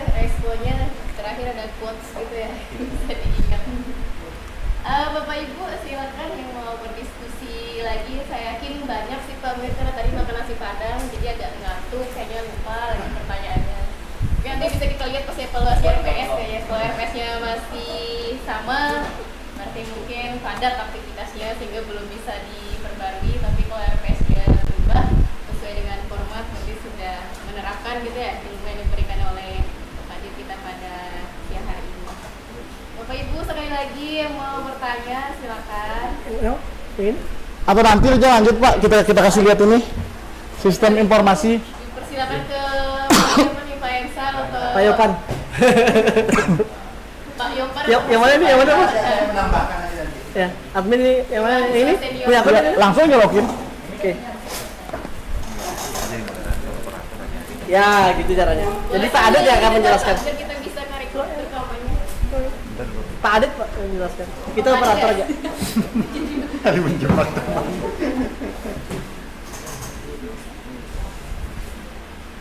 Oke, Mas Adit. Sebenarnya dari akun Pro. Bukan. Jadi Bapak Ibu sedikit saya perkenalkan sistem informasinya. Jadi sebenarnya yang menjadi keresahan itu adalah setiap semesternya kita misalkan dari PIA itu selalu kirim link terus minta dosennya upload ke situ karena kita harus monitoring Bapak Ibu tadi. Jadi kan tadi gitu sama-sama ada kerjanya gitu, dosen buat RPS, kita juga harus kerja meriksa RPS gitu. Kalau nggak ada RPS yang kita periksa kan nggak ada kerja kita gitu maksud saya. Jadi kita butuh juga kerja, akhirnya kita minta Bapak Ibu kemudian mengumpulkan RPS itu gitu kan, sehingga kita bisa melakukan evaluasi terhadap dosen. kerja gitu Ya, jadi sama-sama bisa kerja maksudnya. Nah kemudian dan masa Pak Emsa ke ini bilang kalau kemudian bisa jangan pakai link aja gitu katanya. Bagaimana kemudian kita bisa melihat karena ada IQ nanti, apalagi nanti ada lapor IQ, kita selalu minta tolong sama program studi mana yang di atas 50% gitu. Mata kuliah apa minta RPS-nya dong gitu. Itu agak repot gitu Bapak Ibu gitu. Nah, akhirnya Pak Emsa punya akal kemudian dia buat sistem informasi untuk RPS sehingga lebih memudahkan di level dosen menginput. Mungkin di level dosen sama aja ya mungkin ya, tapi di level manajerialnya nanti jadi lebih gampang untuk memones sehingga kita juga gampang secara akreditasi membuktikan benar nggak dosen mengumpulkan RPS tepat waktu. Nah di sini nanti dia akan dikunci periodenya. Jadi kalau pada saat periode kita bisa buat, tapi ketika tidak mencapai periodenya berarti sudah tidak bisa diisikan lagi sama dosennya atau dibuat lagi. Sehingga jumlah RPS yang terkumpul itu adalah jumlah RPS yang memang sesuai dengan deadline-nya gitu. Nah, prodi bisa dengan gampang ketika audit misalkan atau akreditasi ditanya, terus mengakses RPS-nya nanti tinggal buka sini gitu. Dan ini bukan hanya kepada program studi kami berikan, ke fakultas juga kami berikan, ke UPMF-nya juga kami berikan, sehingga UPMF juga bisa melihat itu RPS-nya itu. Nah, proses bisnisnya akan lebih dijelaskan oleh Pak Emsa. Silakan Pak Emsa. Cepat sudah. Saya duduk aja ya. Berapa? Ya, sambil praktek ya. Oh ya, praktek. Lu pernah bisa nih Pak? Oke. Oke, terima kasih. Assalamualaikum warahmatullahi wabarakatuh. Jadi begini Bapak Ibu, jadi betul yang dikatakan Pak Adi tadi itu bahwa sebetulnya kami itu merasa itu kok sangat sulit dievaluasi begitu terkait dengan RPS. Bahkan kita tidak tahu berapa jumlah yang dikumpul RPS-nya itu dari dosen ke prodi, dari prodi ke fakultas, dan dari fakultas ke universitas begitu. Jadi kemarin pas pertama saya masuk itu kami ada rapat gitu terkait dengan itu bahwa di sana itu saya melihat administrasi akademiknya itu lagi mengecek berapa sih jumlah mata kuliah yang sudah menerapkan metode pembelajaran yang menggunakan case method dan PBL yang akumulasinya itu 50%. Dan itu tertera dalam IQ 7. Nah, itu dicek satu persatu. Nah, jadi setelah saya hitung satu prodi itu mungkin ada 60 ya mata kuliahnya begitu ya. Tapi kalau ada 30 program studi berarti ada 1.800 yang harus dicek jumlahnya. Nah, jadi dari situ kami berpikir bahwa ini sebetulnya masalahnya sederhana. Masalahnya sederhana dan butuh pendekatan teknologi lah untuk menyelesaikan itu. Nah, dan di RPS ini ada sebetulnya gitu kan kayak informatika yang bisa gitu. Mungkin kemarin yang apa namanya notabene itu fokusnya memang pembuatan sistem begitu yang ada di IT juga di situ lah. Jadi tapi nama ini kami Payopan, kira saat itu kita kirim Payopan, mungkin Payopan yang bisa ini murah gitu. Seperti itulah. Jadi untuk jadi untuk sistem ini namanya itu masih belum masih belum di fix gitu ya, si reimburse. Sebetulnya kalau kita singkat itu sistem informasi rencana pembelajaran semester, jadi masuk juga di situ gitu. Nah, tapi namanya si reimburse itu saya khawatir nanti kayak uppercut, ya kan, uppercut, jadi atasnya dipotong gitu kan, seperti itu. Nah di sini untuk akun ini ada 4 nanti, di mana ada admin utamanya yaitu kami pegang oleh kami, terus nanti ada admin dari fakultas, admin prodi dan dosen. Nah sebetulnya untuk yang pertama itu harus itu adalah dari prodi dulu. Nah, untuk harus menginput kurikulumnya, yakni mata kuliah di situ, supaya nanti terdata semua mata kuliahnya itu, dan nanti baru bisa diakses oleh dosennya.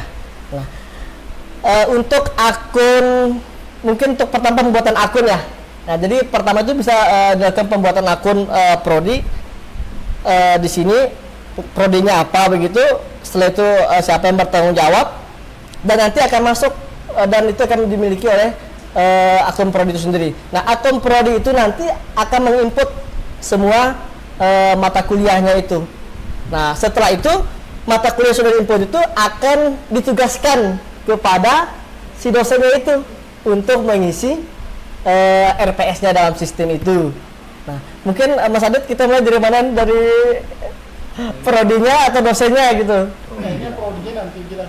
Enggak, soalnya basis datanya kan kita masih. Ya, berarti atau mungkin bisa kita minta satu RPS mungkin dari FRS, nggak usah? Oh ya, sini lah. Soalnya kalau kita belum ada datanya sih di sini. Ada datanya kalau lagi. Di mana coba? Itu manajemen itu prodi. Oh ya, ini prodi manajemen. Oke. Ini coba. Oke, baik. Coba Pak dah. Soalnya beliau yang ini. Saya coba ambil alih, saya coba jelaskan pertama dari manajemen pengguna. Jadi apa namanya, untuk pembuatan akun dosen kita serah terimakan kepada program studi. Jadi program studi itu silakan menginput data dosen atau akun dosennya sesuai dengan home base dari dosen tersebut. Jadi kalau misalnya informatika, ya udah dosen informatika diinput oleh program studi informatika, atau misalnya prodi lain menginput dosennya sendiri. Jadi seperti itu. Jadi setiap prodi itu menginput nama dosennya sendiri. Nah, kemudian basis data utama dari program studi itu ada di data RPS, mulai dari sikap, pengetahuan, keterampilan umum, keterampilan khusus, capaian pembelajaran. Jadi ini sesuai dengan data yang ada di dokumen kurikulum. Nah, jadi pengisiannya cukup, misalnya pilih S1 itu apa, tinggal nanti di copy paste saja di sini, kemudian diinputkan datanya seperti itu. Atau mau diketik silakan, nanti akan tersimpan seperti ini. Nah, data ini nanti yang akan terintegrasi dengan akun dosen nanti saat pengisian RPS-nya seperti itu. Nah, jadi perlu saya garis bawahi di sini karena ini basis datanya, contohnya itu dari kurikulum manajemen. Jadi untuk sikapnya saya buat mungkin sampai 10. Saya nggak tahu di program studi lain tuh ada yang sampai 15 atau berapa. Nanti bisa koordinasi dengan kami, nanti akan saya lakukan penambahan. Begitu juga dengan pengetahuan, KU, KK, dan CP-nya. Nah, setelah itu kemudian pengisian data mata kuliah. Nah, untuk pengisian data mata kuliahnya silakan diisi kode. Nah, saran saya itu untuk pengisian data mata kuliah itu dimulai dari semester atas, karena di sini itu ada MK syaratnya. Jadi MK syarat itu bisa dipilih 2 atau 3 mata kuliah, satu. Kalau misalnya tidak ada syaratnya bisa dipilih yang strip ini saja. Nah, gitu. Jadi silakan diisi mulai dari mata kuliah semester bawah. Oke, terus. Nah, kemudian setelah data dosen terinput, yaitu penunjukan dosen koordinator oleh program studi. Jadi, nah untuk tahun akademik ini akan terintegrasi dengan periode yang dibukakan oleh admin. Jadi admin akan buka tutup periode ini. Kebetulan untuk akun program studi ini tidak dilakukan penguncian untuk buka tutup periode, jadi bebas memilih. kemudian dosen koordinator sudah akan dipilih, kemudian mata kuliah yang akan ditunjuk untuk dosen koordinator tersebut. Nah, data dari dosen koordinator ini akan langsung terhubung dengan dosen yang terkait yang dipilih di sini. Jadi data ini nanti akan masuk ke dosen yang terkait seperti itu. Nah, contohnya di sini yang sudah kami buatkan yaitu Pak Nova Adiatya Ananda. Nanti kita coba bukakan akunnya. Terus kemudian RPS dosen. Untuk RPS dosen ini yang sudah melakukan pengisian nanti bisa dicek dengan melakukan cetak RPS di sini. Nah, seperti ini hasilnya. Nanti kalau misalnya Bapak Ibu dosen sudah melakukan pengisian RPS di sistem, nanti bisa dilakukan print out dan hasilnya seperti ini. Nanti untuk teknisnya tapi sama ya yang dijelaskan oleh Pak Adit tadi. Persis. Nah itu. Nah untuk program studi itu melakukan verifikasi ya. Persetujuan untuk RPS. Jadi sebelum melakukan persetujuan RPS, silakan dicek dulu RPS-nya dari dosen yang bersangkutan apakah sudah sesuai atau tidak. Kalau misalnya sudah sesuai, tinggal diklik saja di bagian review, nanti bisa dipilih apakah disetujui atau direvisi. Nah, kalau seandainya direvisi, itu ditaruh keterangannya bisa. Jadi bagian mana yang direvisi apa kesalahannya, nanti RPS ini di akun dosen itu akan statusnya direvisi juga. Nanti ada button yang revisi itu bisa diklik, oh salah saya di sini berarti saya harus revisi seperti itu. Nah, misalnya saya coba contohkan revisi di sini untuk yang Pak Adit saya sebutkan. Statusnya revisi, kemudian saya coba login. Oh ya, untuk akun program studi saya rasa sekian. Ini untuk dashboardnya seperti ini. Nah, untuk dashboard ini merupakan jumlah mata kuliah untuk pengumpulan RPS. Jadi pengumpulan RPS ini jumlah MK yang dibuka dan ini RPS yang terverifikasi. Jadi RPS yang sudah disetujui. Jadi kalau misalnya yang dibuka 2 mata kuliah tapi yang disetujui itu cuma 1, maka jadi presentasi pengumpulan RPS-nya itu 50%. Kemudian ada yang untuk perhitungan IQ7. Nah, untuk perhitungan IQ7 ini jumlah mata kuliahnya, terus RPS yang disetujui dan RPS yang CM-nya dan PBL-nya yang telah menerapkan. Gitu. Nah, untuk logikanya di sini walaupun RPS-nya terverifikasi, tetapi kalau seandainya case method dan PBL-nya tidak 50%, maka data ini tidak akan masuk ke sini poinnya. Berarti ini 0, misalnya RPS-nya terverifikasi tapi PBL-nya dan TM-nya tidak 50%, maka di sini akan 0. Nah, kebetulan yang dibuatkan Pak Adit ini RPS-nya itu di atas 50%. Selanjutnya saya coba buka untuk akun Bapak ya. Sama maksudnya? Oh ya. Nah, untuk mengecek kalau misalnya Bapak Ibu dosen yang ditunjuk sebagai dosen koordinator itu bisa dilihat di sini. Nah, berarti ini sekaligus untuk template pengesahan tanda tangan. Nah, misalnya tadi ada revisi, misalnya untuk RPS-nya nanti ada keterangan seperti ini, bisa diklik, oh berarti dilakukan perbaikan. Nah, kalau misalnya saya contohkan ini Pak Adit ditunjuk untuk mata kuliah metodologi penelitian dan bisnis. Nah, untuk pengisian RPS-nya kita masuk ke RPS, kemudian pengisian RPS seperti ini. Nah, sebelum melakukan pengisian RPS kita menggenerate dulu template dari RPS yang kita ingin buat. Jadi kita memilih periodenya. Nah, ini yang Pak Adit bilang tadi bahwa periode itu bisa dibuka tutup. Kalau misalnya jatuh tanggal periodenya maka sudah tidak bisa dilakukan pengisian di sini pengunciannya. Kemudian dipilih mata kuliahnya. Jadi mata kuliah yang tampil di sini yaitu sesuai dengan mata kuliah yang ditunjuk oleh program studi untuk dosen koordinatornya. Jadi tidak akan ada mata kuliah yang lain yang masuk ke sini. Kemudian untuk dosen pengembang, nah ini tim dosen ya kalau nggak salah ya. Nah jadi bisa dipilih, misalnya saya pilih Pak Nova, terus kemudian tim sama Pak Serwin, itu bisa banyak dipilih, tinggal dipilih saja. Kemudian dipilih kaprodinya siapa. Nanti ini untuk pengesahannya. Nah, setelah terisi, kemudian diinputkan datanya. Buat ke satu. Nah, ini sudah toh? Bentar, ini saya coba hapus ini ya, yang mana tadi? Yang tadi itu. Capek, Bu. Banyak kita sangat badin.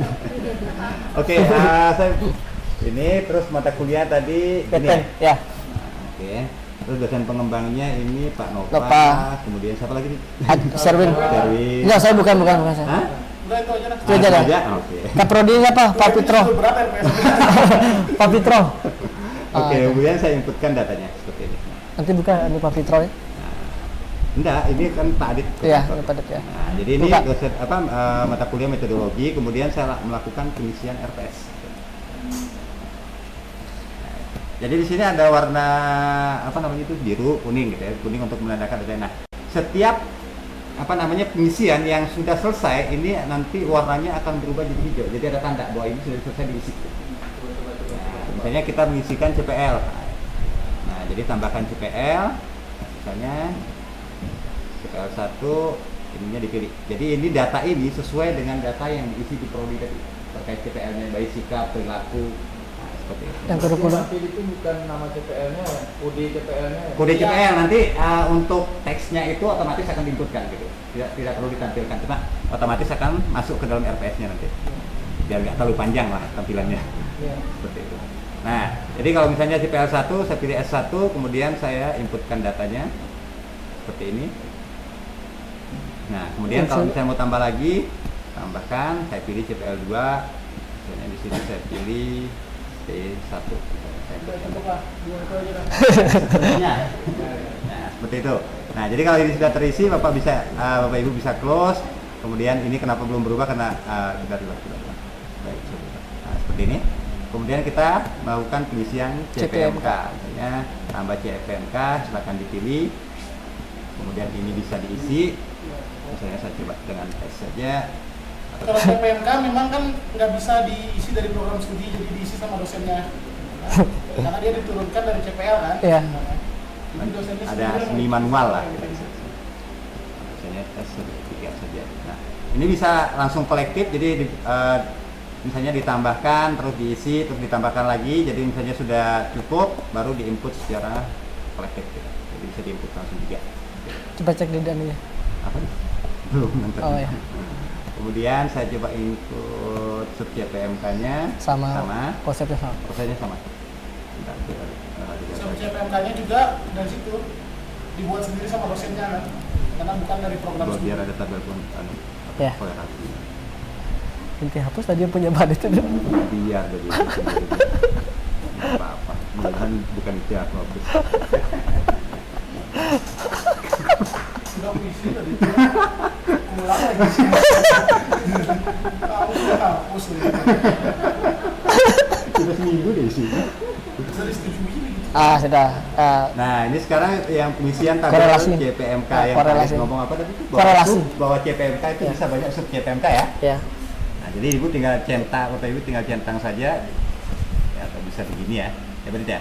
Ya. Nah, oke. Saya simpan. Remote. Memang ini beri. Nah, kemudian deskripsi MK. MK silakan diisi nanti mata kuliahnya sesuai dengan RPS-nya. Ya. Jadi sebenarnya Langsung ini enggak? Bapak Ibu sudah sesuai dengan tabel yang ada di dalam itu. Template. Ya. Nah, Kasih hasil akhirnya. Bahan kajiannya apa gitu. Tinggal di sini. diisi aja. Nah, ini mulai dari minggu 1, minggu 2. Nah, yang Cuman di sini yang perlu yang dijelaskan. pengunciannya yang terkait Betul apa pembelajaran. namanya? Betul pembelajaran. Komponen Nah, komponen ini yang tadi saya bilang. bobot nilainya. Jadi tadi ada 5% bobot di setiap minggunya di sub CPMK-nya itu. Pokoknya kalau ada bobot di sampingnya, berarti 5% itu nilainya itu apa? Ya. Tugas, kuis, case method, atau PJBL? Hah? Ya, pilih yang mana? Pengatas Pilih bawah sini. tuh. Buatan. Nah, terus Bawah. persentasenya berapa? Ya gitu. Ya. Nah, ini dah.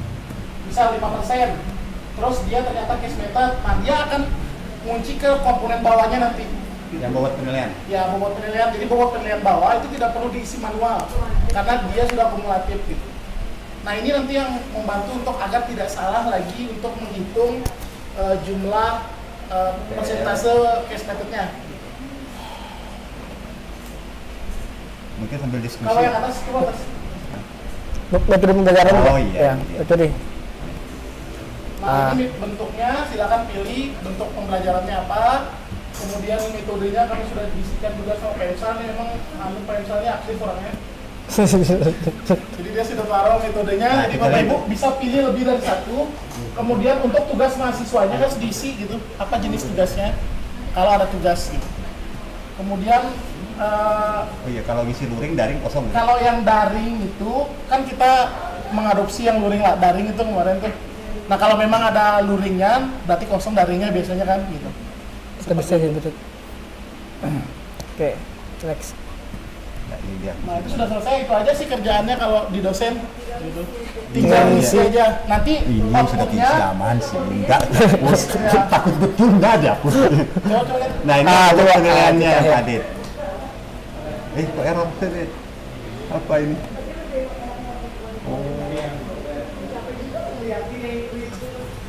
Tapi bisa cepat diakumulasi, Bu. Jadi Kak Prodi nanti bisa langsung menghitung berapa mata kuliah sudah terkumpul, berapa persen, terus berapa persen mata kuliah yang menggunakan case method.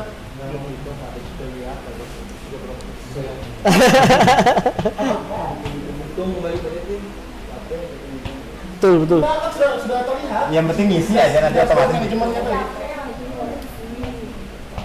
Bisa dibayar KS dia buka satu persatu nih buat ngisi.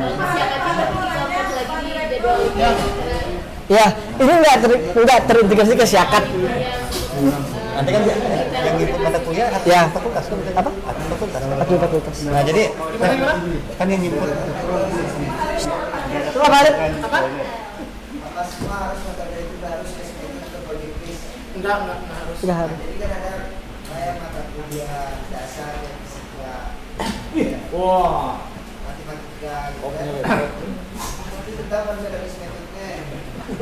Kalau PJBL itu dimulai itu minimal semester 2 dia. Kalau PJBL, kalau case method boleh dari semester 1. ya, Bu. Ya, Bisa jadi bisa. banyak pilihannya, Pak. Banyak pilihannya, ada diskusi, ada kooperatif, ada kolaboratif, banyak di situ pilihannya. Ya. Nah, jadi case method itu sama PJBL itu ada IQ yang dinilai gitu, Pak. Akumulasinya 50%. Nah, jika ada mata kuliah yang belum menyerapkan atau belum mencapai angka 50% itu, berarti tidak terhitung sebagai IQ gitu. Bukan berarti tidak boleh gitu. Dan, Boleh. Dan itu boleh dipilih salah satunya. Boleh dipilih salah satu. Bedanya mata kuliah project based learning sama praktikum. Komponen evaluasinya itu project based learning sama praktikum.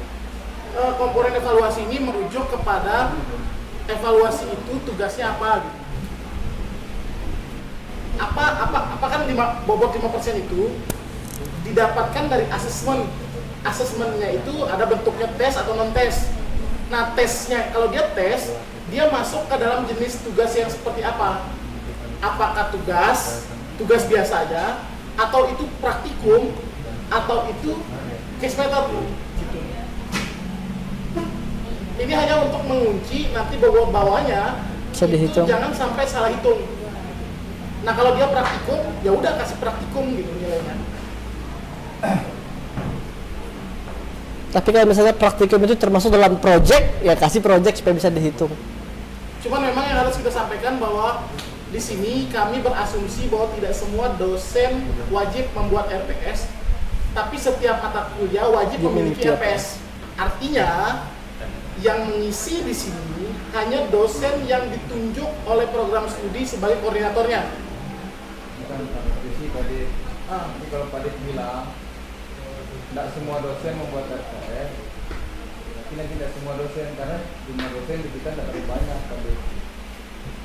Benar, maksud saya gini. Betul memang yang disampaikan Pak Dit harus dosen. Cuma maksudnya negatif gitu. Ya, berarti nanti Pak Padli itu buat 10 mata RPE, Kalau ditunjuk sebagai 10. karena dosen yang lain malas, kan tak wajib dia bilang. Direktur akademik bilang tak wajib, bilangnya gitu. Enggak, tapi wajib mata kuliahnya. Kuliahnya Betul wajib mata kuliah, dosen tak wajib tadi bahasannya. Ayo, Enggak semua dosen. Anda semua dosen.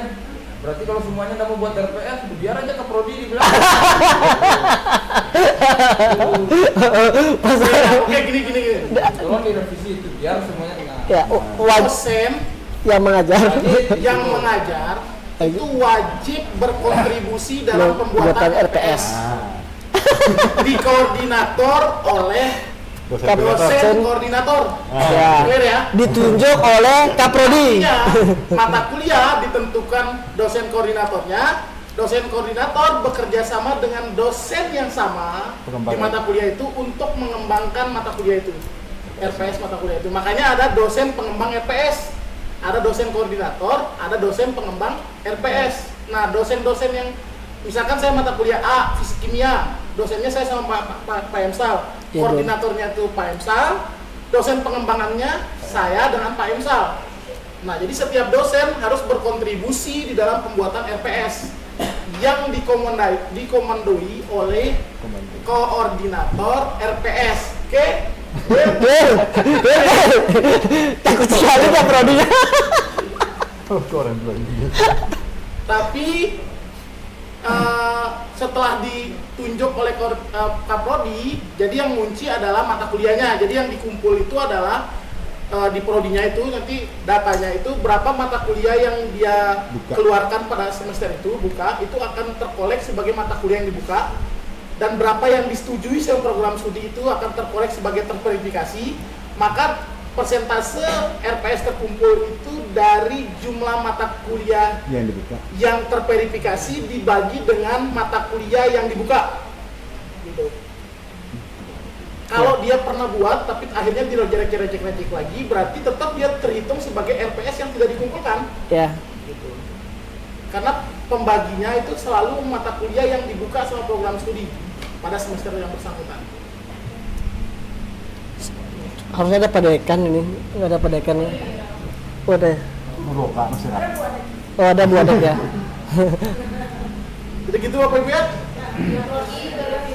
Jadi sebetulnya ini tetap membuat RPS ribet juga sih, cuma di awal aja ribetnya gitu kan. Prodinya kita kan tinggal Ngisi. Prodinya ngecek. Yang enaknya akademik bisa langsung ngecek itu di situ. Oke, Bapak Ibu, jadi itu gambaran umum ya dari aplikasi yang kami buat. Secara teknis mungkin nanti akan langsung berhubungan sama Kaprodinya untuk pembagian akun dosen dan prodi serta fakultasnya. Ya Pak Dit ya? sama contoh RPS-nya Pak Adit mau kita butuh juga standarnya kan, kurikulumnya. Oh, begitu. Template RPS yang di print out ini. Ya. Oh maksudnya contoh RPS-nya Bu? Atau Yang sudah diisi di sini kan print out. ya Print out contoh itu dari aja sini. Bu, Pak dilihat dulu. Sudah jadi. Oh pasti bagus Pak Dit. Dia kan bisa kita lihat dari situ. Yang sudah niat saya buat. Ya. Bukan yang bagus, yang sudah niat saya buat. upload PDF lagi ya? Tidak. PDF lagi udah Aduh. Sudah nggak perlu. Nggak ada. Sudah diminta Kita ini toko ini. Nah, ini akunnya Pak Adit ini. Ah ini Bu Sinta, nanti outputnya begini modelnya. paling nggak kita maksudnya dikasih satu yang kita jadi cara cuan, bener nggak punya kita kan bisa kita lihat punya. Oh kalau itu di prodinya Bu, di prodinya untuk tahu benar atau salahnya itu. Nah, Nah, pengisian. maksudnya Bu Sinta nih, kita contohnya aja. Contohnya, bukan ditiru isinya. Kan biasanya kita dikasih contoh misalnya Bu Intan lagi ngisi kita ikutin contohnya kan gitu. Oh, begitu. Untuk mengklarifikasi pekerjaan kita. Oke. Tidak jahat. Ya jadi manual booknya nanti ada sedang kami susun. Terus ada dokumen penyusunan kurikulum itu mungkin RPS itu yang kami share ke program studi, mungkin bisa minta di program studi. Jadi itu juga ada guideline-nya gitu. Nanti kami share ini juga, tapi nanti kalau nggak salah itu dokumen penyusunan RPS sudah dikasih ya dulu ke program studi gitu. Jadi tinggal bisa dilihat Persis, di situ untuk bisa Sama. melihat yang lainnya. Karena yang kita kerjakan ini kan terakhir kita ikut yang Bu Eci kan. Nah, ini kita masih pakai gitu. Tapi tadi kan ada miss sedikit kayak apa namanya bobot-bobotnya itu kan. Ya. Punya lebih tinggi di bawahnya daripada case-nya kan. Ya. Keliru loh. Jadi kitanya pas itu salah lihat juga. Tapi tadi lihat punya Pak Adit kan langsung saya perbaiki punya saya. Oh gitu. Ya. Maksudnya tadi kita lihat jauh. Ya, betul Bu. Jadi untuk manual booknya masih belum selesai, sedang kami garap. Satu yang sudah selesai untuk admin utama. Untuk prodi, fakultas sama dosen masih sedang dibuat. Terus nanti. Kita bisa karya lahir itu yang kita lihat. Ya, nanti akan ada Bu lokal karya untuk launchingnya.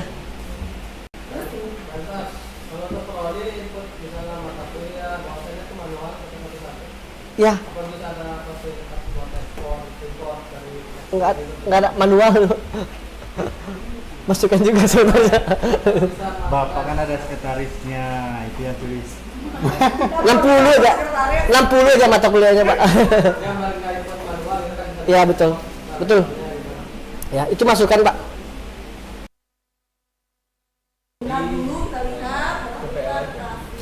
Benar, insya Allah benar ini.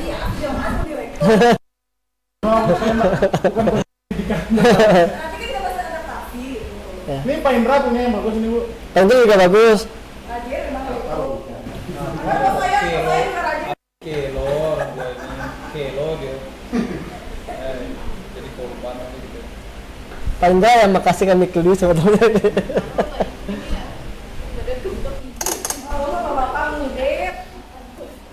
Kaprodi Teknik Industri? Oh, enggak ada ya, Bos. Oh, Pak. Oh, saya kira masih Bu Firda? Pak Koko ada yang mau ditanyakan? Siap? Saya pengennya ada YouTube-nya sih. Ya, betul. Betul. Memang Pak Emsan ya. Ya, tutorialnya sudah kami buat. Yang admin utama sudah selesai, tinggal yang prodi sama ini. Memang manual booknya itu loh, Bu Sinta bilang manual booknya itu. Betul. Betul. Ya. Sudah saya bilang Bu, itu mah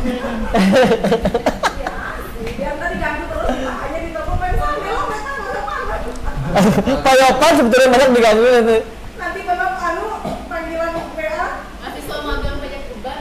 Kalau dari Kaprodi Informatika, oh Pak Rodi, oh pojok luar Pak Rodi. Ada kegiatan. Oke, siap. Siap. Baik, bagaimana Bapak Ibu ada yang didiskusikan lagi terkait dengan Menjelang malas saya. pembuatan RPS dan tadi sistem yang sudah didemokan. Beberapa request dari teman-teman tadi Ya, bisa mungkin. jadi kayak manual Apa? Yang panjang. program studi di awal karena banyak kan yang Sopu. sebelum Saya di 55. Bapak Ibu sepertinya sudah tidak ada pertanyaan, sudah Kita bersama kan? sangat jelas. Nanti dari akademik kayaknya akan diberikan Awareness akunnya, video jadi deh. mohon untuk Bapak Ibu agar bisa mengikut RPS-nya di sistem yang sudah ada, kita bisa menggunakan sistemnya Pak ya? Ya, sudah. Dan untuk monitoring program studi. Saya ucapkan terima kasih kepada Pak Direktur dan tim jajarannya yang hadir pada hari ini untuk memberikan ilmu kepada kita terkait dengan penyusunan RPS. Mungkin yang selama ini kita ada agak sedikit salah jalan gitu ya, agar kembali Enggak, menjadi benar. betul. Terima kasih juga kepada Bapak Ibu dosen atas kehadirannya. Semoga bisa kita implementasikan apa yang kita dapat hari ini. Kita tutup diskusi kita pada sore hari ini bersama-sama melakukan hamdalah. Alhamdulillah. Wabillahi hidayah. Assalamualaikum warahmatullahi wabarakatuh. Waalaikumsalam warahmatullahi wabarakatuh. Jangan putus tuh. Bang. Apa? Kemana? Habis betulnya. Tadi udah Hah? Pak Dren, Siapa punya anu ini? Siapa punya koneksi ini mana ya kan? Pantas Lopan pergi hilang koneksinya. enggak. Aku pakai ini tadi. Koneksinya. Aku nggak bisa ngirim deh. Aku enggak pernah konekkan tadi. Nonim itu mau Yopan, Nonim itu kamu. Mbak Yopan pergi hilang koneksi itu terus. Bos.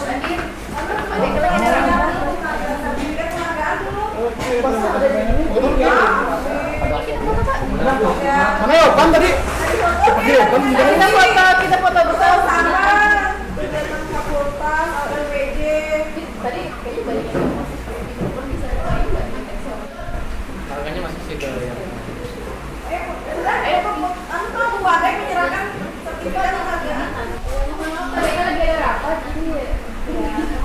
Pernah pergi sekali. kan ada Pak ya? Videonya nanti.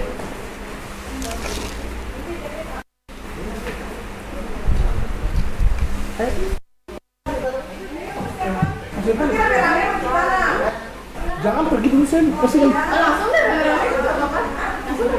Oh, rame-rame. Mas, serah terimanya satu. Ya, terima satu baru itu. Oh, iya. Di sini apa sih? di mana? Di Pesannya sampai sini kan? Biar dah.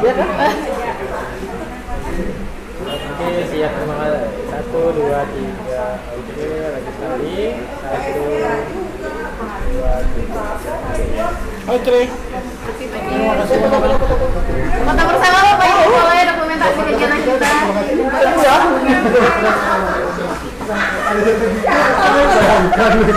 Pemateri PKD. Udah banyak katanya. Di luar lah foto, di luar Bu. Di luar. Ayo di luar deh. Yang ada fakultasnya. Enggak apa-apa tuh. Nah, ini nggak bisa kirim. Sudah. Ini loh kirim ini ya. Mbak aku kirim. Penora. Koneksinya mungkin. Tunggu masih open nih. Betul. Batik sini bro. Kenapa? Oh, remote tadi tuh berhenti dah tuh.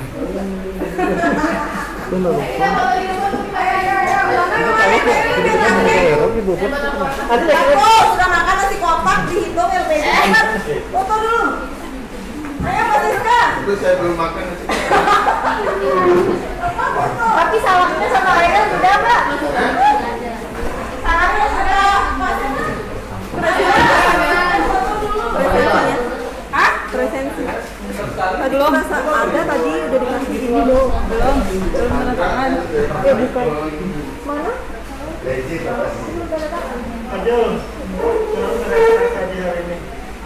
Baru ngerestart tadi hari ini. Ya kan? Ya kan mungkin bisa sembuh itu. Tadi pagi aman sampai pagi.